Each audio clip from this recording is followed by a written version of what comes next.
Hello, everyone. Today we're here with Lisa Thompson. Lisa, why don't you tell us a bit about yourself? Hi, everyone. My name is Lisa Thompson. I am a loan officer of Security National Mortgage. I've been a loan officer for about 20 years now. So I've seen it and been through all the different cycles that we've gone through in the last crazy while. And I'm just here to share some information. Thank you. I'm going to just jump right into everything. Yep. All right. So, like I said, I've been doing this for 20 years. One of the things that I found doing this was that a lot of times clients came to me after the divorce. They just gone through everything, they got everything settled, and then they're like, we need a refinance, or we're gonna sell and buy, or whatever you need to do after the divorce happens. And what we found was that as we were going through this process, there were a lot of things that had we started earlier, if they had just done differently during the divorce, it would have made the process after the divorce a lot easier. So just kind of put together a few things that we see a lot, and just wanted to share that information so that way, if you're going through the divorce process, you can be aware of a few things, and hopefully, at the end, you're ready to refinance or buy another property and everything goes smoothly for you. So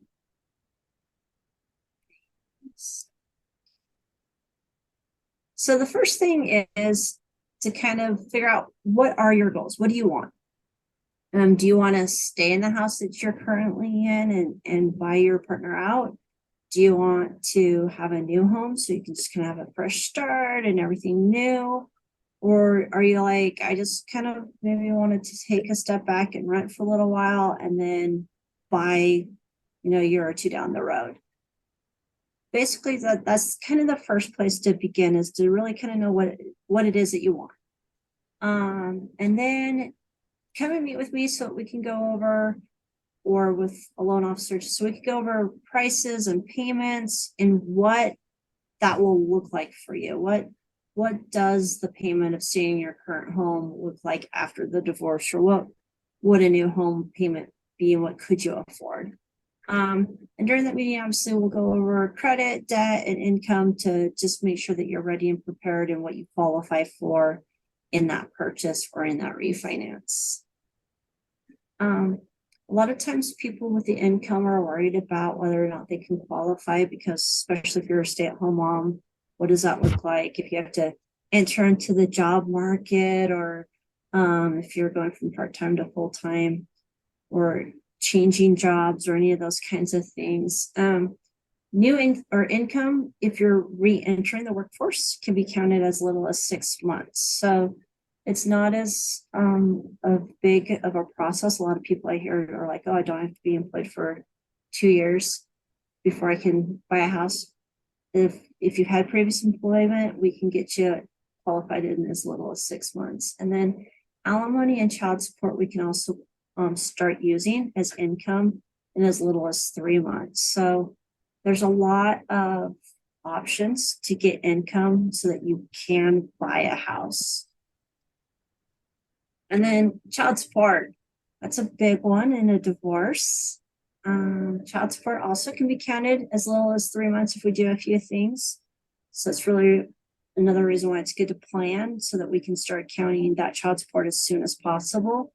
And then if you're paying child support, we can take some of that out of your debt to income ratio as little as 10 months before your child becomes an adult or graduates from high school. So even while you're still paying that, there are situations where we can deduct, we don't count that as an obligation against you. So that's really good information to have as well. And then just some really important things to remember as you're going through this is making sure all your bills are paid during this process. I hear a lot of times people are like, well, that wasn't my debt, that was my soon-to-be ex's debt, and they were supposed to pay for it, but I was just a co-signer, or, it was in my name, but in the divorce, it was agreed upon that they were going to pay it. Just because that debt becomes legally the responsibility of the other party, if your name is on that loan still, it still shows up on your credit. And even though we'll take it out of your debt to income ratio, or we'll overlook the lates, we still go off of that score, the credit score, to determine eligibility, interest rates, and all of those things. And there's not anything that we can really do to overcome that. So even if it's not legally yours, if you're still on the credit report, make sure that those bills are getting paid somehow, or that the other person's doing it, or even if you have to pay that bill so it doesn't affect your credit. It doesn't matter what the divorce decree says if it tanks your credit score. So just something to keep in mind, because I hear that all the time. And then alimony and child support needs to be paid to the other party versus paying debts, for us to be able to count that as income to you. So I know a lot of people are like, oh, instead of paying me child support, he paid the mortgage. The only problem is we can't count that now as income. Great, the mortgage got paid, but it doesn't help you. So we need to make sure that we're working on ways of accomplishing it going to you first, and then to the debts or the mortgage payments or obligations for the children, so that we can count that as income. Those are just some really basic things that we see a lot of that I wish people knew up front. So this is just kind of like a little roadmap. Meet with your attorney first. Go over what it's going to kind of look like in terms of what your child support is going to look like, what you're eligible for alimony, or what those things are that you're going to have to pay. If you're splitting equity of the house, what does that look like? Those are all, especially in the state of Utah, some basic things that are just kind of court standard. So meet with them, learn what those things are, and then come and talk to me so that we can take that information and put it into a game plan for you. Again, we'll go over your credit, your debt, your income, kind of along with, how the divorce is going to look like. And then we can kind of figure out what's best for you and what it's all going to look like at the end.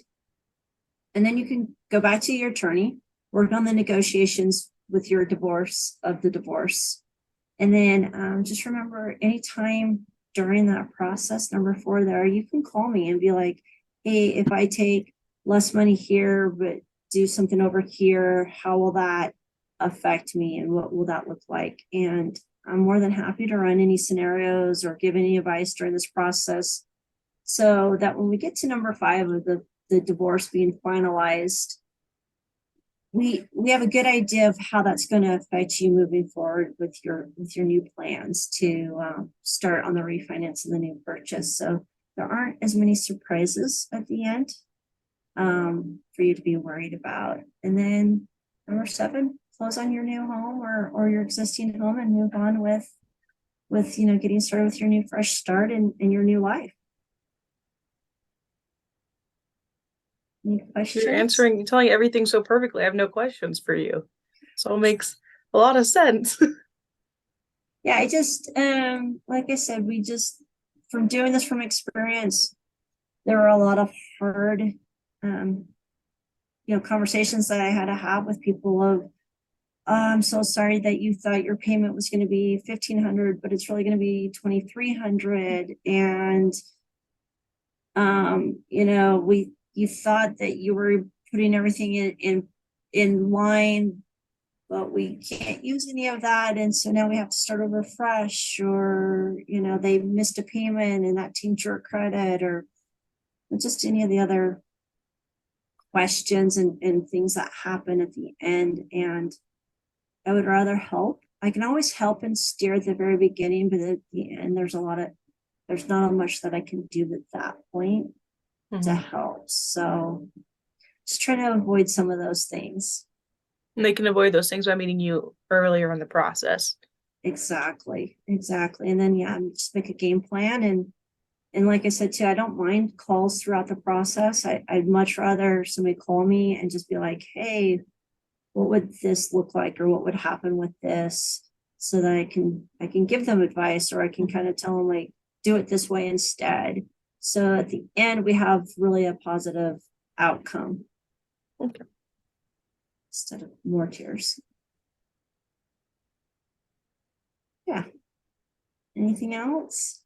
No, everything was super clear, and it's very good to know like people can come to you if they have questions about what they need to do during their divorce to get everything set it up so that they can get what their goal is at the end, either a house or renting somewhere or, selling their home. So yeah, thank you very much. Any for ending comments you'd like to leave us with? No, just give me a call, and I'd be more than happy to walk you through any scenarios that you haven't, in mind. What is the best way for someone to contact you if they would like to contact you? Right there is my cell phone number, 801-910-0982, and then my email address. So that's myself. So you can text me or call me. And I'm more than welcome, more than happy to get back with you and get you going on the right road. Thank you so much. All right. Have a great day. You too.